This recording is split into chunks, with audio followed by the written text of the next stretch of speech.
Hello friends, practice dailies के YouTube channel पर आपका स्वागत है। आज का सब्जेक्ट है आईएमएफ द्वारा जारी वर्ल्ड इकोनॉमिक आउटलुक 2020 के बारे में है। आईएमएफ द्वारा जारी वर्ल्ड इकोनॉमिक आउटलुक 2020 के रिपोर्ट के बारे में जानने से पहले हम आईएमएफ के बारे में कुछ जानकारी प्राप्त कर लें। जैसे कि आईएमएफ का पूरा नाम इंटरनेशनल मॉनेटरी फंड है, जिसकी स्थापना बैटन वुड्स कॉन्फ्रेंस में 1944 के तहत की गई थी और इसका काम जो इंटरनेशनल पेमेंट सिस्टम है उसको रिकंस्ट्रक्ट करने के लिए किया गया था और शुरुआती दौर में इसके 29 देश इसके मेंबर थे, पर इंडिया भी इस आईएमएफ का सदस्य है और जो 1945 में इसने ज्वाइन किया था। आईएमएफ इंटरनेशनल मॉनेटरी फंड की स्थापना 27 दिसंबर 1945 के दिन हुई थी और इसका हेडक्वार्टर वाशिंगटन डीसी यूएसए में स्थित है और वर्ल्ड वाइड इसके 189 मेंबर्स हैं और इनकी मैनेजिंग डायरेक्टर क्रिस्टेलिना जॉर्जीवा हैं और चीफ इकोनॉमिस्ट भारतीय मूल की गीता गोपीनाथ हैं। इंटरनेशनल मॉनेटरी फंड द्वारा जो वर्ल्ड इकोनॉमिक आउटलुक रिपोर्ट जारी की जाती है वो अमूमन एक वर्ष में 2 बार प्रकाशित की जाती है। इस रिपोर्ट में समाविष्ट अर्थशास्त्र के विभिन्न पहलू जैसे कि आर्थिक गतिविधि, रोजगार, मुद्रास्फीति, कीमत, विदेशी मुद्रा, वित्तीय बाजार, बाहरी भुगतान, वित्त पोषण और ऋण पर विचार करते हुए अर्थव्यवस्थाओं के विकास का विश्लेषण प्रस्तुत किया जाता है। आईएमएफ द्वारा जारी प्रेस कॉन्फ्रेंस में गीता गोपीनाथ द्वारा कहा गया है कि कोविड-19 कोरोना वायरस की महामारी ने दुनिया भर में मानव लागतों को बढ़ा दिया है और आवश्यक सुरक्षा उपाय आर्थिक गतिविधि को गंभीर रूप से प्रभावित कर रहे हैं। महामारी के परिणाम स्वरूप वैश्विक अर्थव्यवस्था को 2020 में तेजी से -3% तक घटने का अनुमान है, जो 2008 और 2009 में आए वित्तीय संकट के दौर की तुलना में बहुत ही खराब है। बेसलाइन परिदृश्य से कहा जाए तो अगर 2020 की दूसरी छमाही में महामारी फीकी पड़ती है और इसके रोकथाम के प्रयासों में लगातार वृद्धि की जाती है तो 2021 में वैश्विक अर्थव्यवस्था के बढ़ने के अनुमान है, जो आर्थिक गतिविधि को सामान्य करती है, जिसका जो नीति समर्थन में मदद मिलती है। हालांकि अधिक गंभीर परिणामों के लिए जोखिम पर्याप्त है, क्योंकि कोविड-19 कोरोना वायरस महामारी ने पूरी दुनिया में इसके गंभीर परिणामों को उजागर किया है। इन भयानक परिणामों की संभावना को कम करने के लिए प्रभावी नीतियां बनाना आवश्यक है और जीवन की रक्षा के लिए आवश्यक उपाय दीर्घकालिक मानव और आर्थिक स्वास्थ्य में एक महत्वपूर्ण निवेश की जरूरत है। इसी के साथ आर्थिक गिरावट विशिष्ट क्षेत्रों में तीव्र है, क्योंकि नीति निर्माता जो प्रभावित देश और व्यवसाय को घरेलू स्तर पर समर्थन देने के लिए पर्याप्त लक्षित राजकोषीय, मौद्रिक और वित्तीय बाजार उपायों को लागू करने की आवश्यकता है, जिसके लिए विश्व के अनेक देश आईएमएफ पर निर्भर करते हैं और आईएमएफ द्वारा मदद की मांग करते हैं, जिसके लिए महामारी के प्रभाव को दूर करने के लिए मजबूत बहुपक्षीय सहयोग आवश्यक है, जिससे आर्थिक रूप से विवश देशों को स्वास्थ्य और धन दोनों झटकों का सामना करने में मदद हो और कमजोर स्वास्थ्य देखभाल प्रणाली वाले देशों को सहायता प्रदान की जा सके। आईएमएफ द्वारा जारी वर्ल्ड इकोनॉमिक आउटलुक 2020 में विभिन्न देशों के ग्रोथ प्रोजेक्शन दिए गए हैं, जो कोविड-19 हेल्थ क्राइसिस की वजह से इकोनॉमी को प्रभावित करती हैं। जैसा कि आप देख रहे हैं, ग्लोबल इकोनॉमी पे जो 2019 में 2.9 आईएमएफ द्वारा निर्धारित की गई थी, वो 2020 में -3% तक गिर सकती है और अगर कोरोना का इफेक्ट दूसरी छमाही में कम होता है तो वैश्विक अर्थव्यवस्था 2021 में तेजी से वृद्धि कर सकती है और उसका जो बढ़ने का अनुमान है 5.8% लगाया गया है। इसी के साथ हम एडवांस इकोनॉमिक्स यानी जो विकसित देशों की इकोनॉमी है उसका आकलन करें तो जो 2019 में 1.7% रखा गया था वो कोरोना महामारी के चलते उसकी दर -6.1% निर्धारित की गई है और 2021 में इसके बढ़ने के जो अनुमान है 4.5% लगाया गया है। आपको बता दें कि एडवांस इकोनॉमिक में जो विकसित देश आते हैं जैसे कि अमेरिका, यूरोपीय संघ के देश और जापान इत्यादि देश प्रमुख हैं।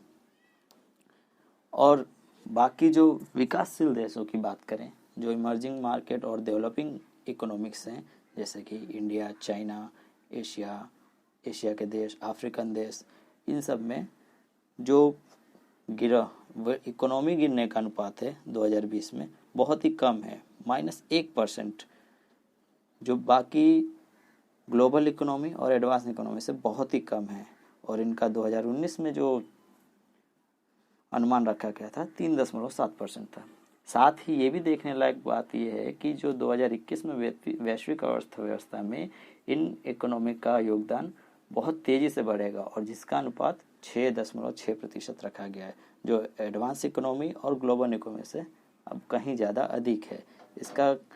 IMF द्वारा साफ साफ निर्देशित किया गया है कि कोरोना की महामारी के बाद वर्ल्ड इकोनॉमी में जो डेवलपिंग इकोनॉमी है वो ज़्यादा तेज़ी से विकास करेंगी। इसके साथ ही जो रीजनल ग्रोथ प्रोजेक्शन जैसे कि डेवलपिंग कंट्रीज हैं और जो एडवांस इकोनॉमी से उसके बारे में यहाँ पे ग्रोथ प्रोजेक्शन दी गई है। जैसे कि यूनाइटेड स्टेट की बात कर लें तो यूनाइटेड स्टेट का जो 2019 में प्रोजेक्शन रखा गया था 2.3%, जो इस 2020 में -5.9% की गिरावट के साथ अनुमानित किया गया है, जो हाल फिलहाल कोरोना से विश्व में सबसे अधिक कोरोना का इफेक्ट अमेरिका ही झेल रहा है। और इसकी इकोनॉमी 2021 में 4.7% की दर से विकास करेगी। बात करें यूरोपियन देशों की तो जिसमें 2019 में उनका विकास दर 1.2% रखा गया था, जो 2020 में -7.5% गिरने के आसार हैं। और कोरोना के इफेक्ट के बाद अगर जो भी अर्थव्यवस्था आगे बढ़ेगी उसकी विकास दर 4.7% है। इसी के साथ बात करें मिडल ईस्ट और सेंट्रल एशिया की तो उसका जो 2020 में कोरोना क्राइसिस की वजह से जो इकोनॉमी गिरने का अनुपात है 2.8 माइनस में जाएगा और वही इकोनॉमी 4% की दर से 2021 में आगे बढ़ेगी। बाकी जो डेवलपिंग कंट्रीज हैं साउथ एशिया जैसे कि इंडिया, चाइना, इन देशों की बात करें तो यहाँ पर जो 2020 में उनको विकास दर गिरने का अनुपात रहेगा वो सिर्फ मात्र 1% रहेगा, जो बाकी देशों की तुलना में बहुत कम है। और ये जो 2021 में ये कंट्रीज बहुत ही तेज़ी से आगे बढ़ेंगी और पूरे वर्ल्ड में इनका जो ग्रोथ होगा सबसे ज़्यादा होगा 8.5 की दर से। इंटरनेशनल मॉनेटरी फंड द्वारा जारी वर्ल्ड इकोनॉमिक आउटलुक का ग्रोथ प्रोजेक्शन देखा जाए तो सबसे ज़्यादा इफेक्ट यूरोपियन कंट्रीज़ को पड़ने वाला है, जो 2020 में -7.5% की दर से गिरावट आ रही है। और अगर हम देश एडवांस इकोनॉमिक्स की बात करें तो इसके अंदर अगर देश के साथ हम लोग कंपैरिजन करें तो सबसे पहले यूनाइटेड स्टेट्स के बारे में जान लें, जो 2020 में -5.9% की दर से उसके विकास दर में गिरावट आएगी, जो 2021 में 4.7% की दर से उठने के आसार हैं। यूरोपियन कंट्रीज़ की बात करें तो उसमें सबसे ज़्यादा गिरावट इटली को जो हो रहा है, जिसकी ग्रोथ रेट -9.1% की दर से गिरेगी, जो 2021 में 4.8% की दर से उठने के आसार बताते हैं। जापान की इकोनॉमिक कंट्री भी -10.5-2 की प्रतिशत की दर से गिरने के आसार हैं, जो 2021 में 3% की दर से उठ सकती है। साथ ही साथ यूनाइटेड किंगडम और कनाडा की बात करें जो -6.5 और 6.2 की दर से उनकी इकोनॉमी गिर सकती है और 2021 में 4 और 4.2 की दर से वो बढ़ सकती है। बाकी जब हम इमर्जिंग और डेवलपिंग कंट्रीज़ की बात करते हैं तो इंडिया और चाइना की भी बात कर लेते हैं। चाइना की जो इकोनॉमी है उसमें ज़्यादा जो 1.2% की दर से गिरावट आ रही है, जो 2021 में सबसे फास्टेस्ट ग्रोइंग इकोनॉमिक के तौर पर उभर सकता है, जिसकी विकास दर 9.2% आंकी गई है। इंडिया की बात करते हैं तो इंडिया का जो भी गिरावट की प्रतिशत है वो 1.9% रखी गई है और इसके साथ ही वो 7.4% की दर से 2021 में ग्रोथ कर सकता है। आसियान कंट्रीज़ की बात करें तो उनकी जो गिरावट की दर है -6.6% की दर आंकी गई है और विकास की दर 2021 में 7.8% तक रखी गई है। कुल मिला के पूरे रिपोर्ट में देखा जाए तो 2021 में बड़ी इकोनॉमिक के तौर पर डेवलपिंग कंट्रीज आगे आ रही हैं, जिसमें चाइना और इंडिया प्रमुख तौर पर आगे बढ़ रही हैं। इसी के साथ IMF ने